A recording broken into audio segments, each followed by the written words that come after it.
समय, प्रदोष का दिन, प्रदोष काल, भगवान देव अधिदेव महादेव माँ जगत जननी पार्वती जी के साथ में देखिए, अगर प्रदोष का व्रत नहीं कर सकते, प्रदोष के दिन आप व्रत नहीं कर सकते, मान लो आपसे भूखा नहीं रहा जाए, प्रदोष का व्रत नहीं कर सकते, प्रदोष के दिन आप भूखे नहीं रह सकते, मंदिर भी नहीं जा सकते, दिया भी नहीं लगा सकते, तो शिव महापुराण की कथा कहती कि प्रदोष के दिन, प्रदोष काल में अपने ही दरवाजे के पास देवाधिदेव महादेव का स्मरण कर लक्ष्मी की वृद्धि के, कार्य सिद्धि के, संपदा को प्राप्त करने के आप अपने ही दरवाजे के पास में एक दीप लगा सकते हैं। कौन से दिन? प्रदोष। उससे 1000 गुना शिवलिंग बल की प्राप्ति होती है।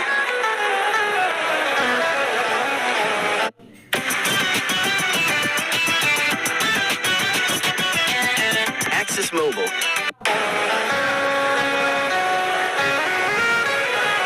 प्रदोष के दिन यदि आपको कहीं से शमी पत्र मिल जाए, प्रदोष के दिन यदि कहीं से आपको शमी पत्र मिल जाए और प्रदोष काल में, प्रदोष का जो समय होता है, शाम का जो समय होता है प्रदोष काल, 4 प्रदोष, 5 प्रदोष आप कर देखिएगा कि आपका कोई काम है, कोई नौकरी के लिए आप अप्लाई कर रहे हैं, कोई समस्या बड़ी विकट आ गई है, कोई तकलीफ बड़ा गला पकड़ रहा है बेटा, कोई तकलीफ विकट आ गई है, कोई समस्या विकट आ गई है, प्रदोष के प्रदोष काल, अगर एक शमी पत्र भी आप घर के शिवलिंग को, अब ये करने के लिए आपको मंदिर के शिवलिंग नहीं जाना, अपने घर में जो शिवलिंग, चाहे वो स्फटिक का हो, आरत का हो, कंकर शंकर का हो, लकड़ी का हो, जो शिवलिंग हमारे घर में, कांच का हो, चाहे वो नर्मदा के कंकर का हो, नर्मदेश्वर हो, पाषाण का हो, जो शिवलिंग चांदी का हो, सोने का हो, तांबे का हो, पीतल का हो, जो शिवलिंग हमारे,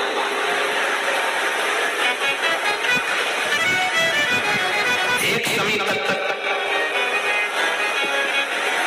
यदि आप भगवान शंकर के शिवलिंग पर समर्पित कर रहे हो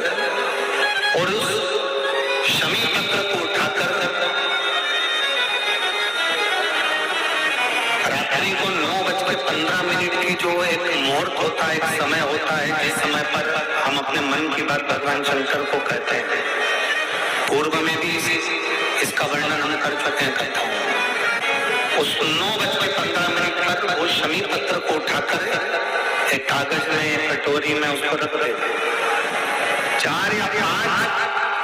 प्रदोष की उस शमी पत्र को अपने पास में रखिए और जिस कार्य के लिए जा रहे हो उसको जेब में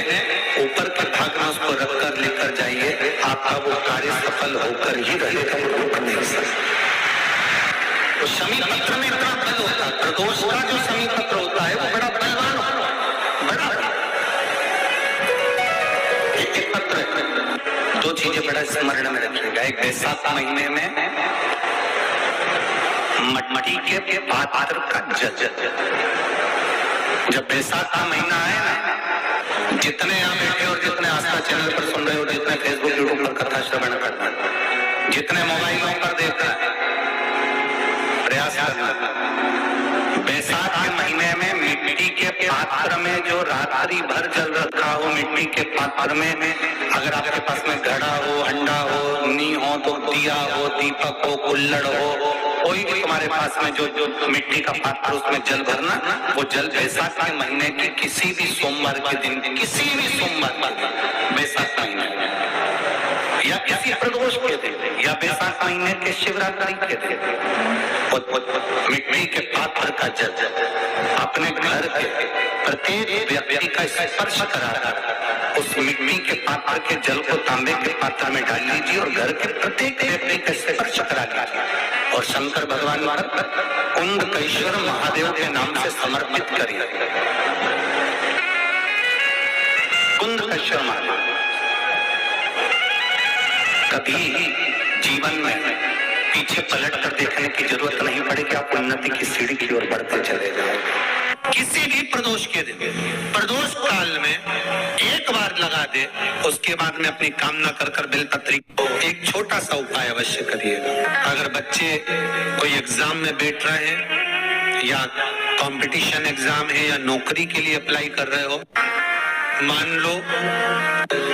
4-6 महीने से बैठे हो, 8 महीने से बैठे हो, सर्विस नहीं है, नौकरी नहीं है, तो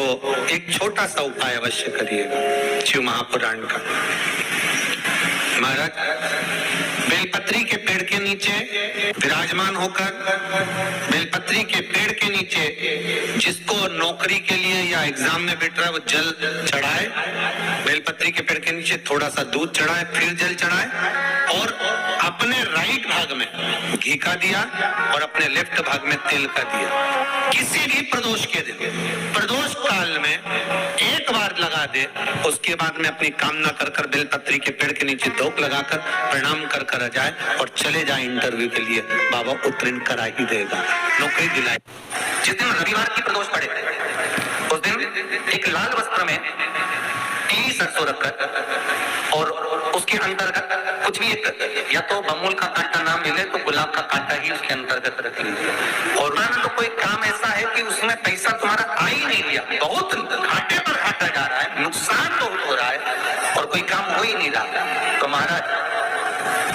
जिस दिन रविवार की प्रदोष पड़े उस दिन एक लाल वस्त्र में पीली सरसों रखकर और उसके अंतर्गत कुछ भी एक, या तो बमूल का कांटा ना मिले तो गुलाब का कांटा ही उसके अंतर्गत रख लीजिए और उसको शिव मंदिर का स्मरण कराकर शंकर भगवान का नाम लेकर रू भैरव, कौन सा भैरव है उसकी भी कथा भी आने वाली है। ये दारुक नाम के राक्षस का संहार करने के लिए जब माता अवतार लेगी तब शंकर भगवान बच्चे का रूप रखकर रोएंगे, तो शिव जी का एक नाम होगा रू भैरव। ये भैरव कहाँ पर रहता है तो कहा ये शमशान में रहता है। कहाँ रहता है ये भैरव? शंकर का जो एक अवतार है रू भैरव, ये भैरव अवतार शमशान में रहता है। तो इस भैरव का काम क्या है तो का शमशान में, शमशान की जो अग्नि होती है भले की लकड़ी रहे, भले उसमें कोई पदार्थ डाले ना डाले, थोड़ी देर में वो अग्नि रू आवाज, हल्की सी शमशान की जो अग्नि जलती है उसमें एक आवाज आती है। आप ऐसे कोई अग्नि जलाएंगे ना उसमें आवाज नहीं आएगी, ध्यान देना। शमशान में अगर जो लोग गए होंगे मुर्दा जलाने के लिए, तो अगर वो एकांत में बैठेंगे तो उसमें से एक आवाज आती है रू रू रू। तो शिव पुराण कह रही है कि उस सरसों को, कांटे को रू भैरव का नाम लेकर जिस व्यापार जो नहीं चल रहा है, दुकान जो नहीं चल रही है, उस दुकान के सामने, उस व्यापार के सम्मुख में उसको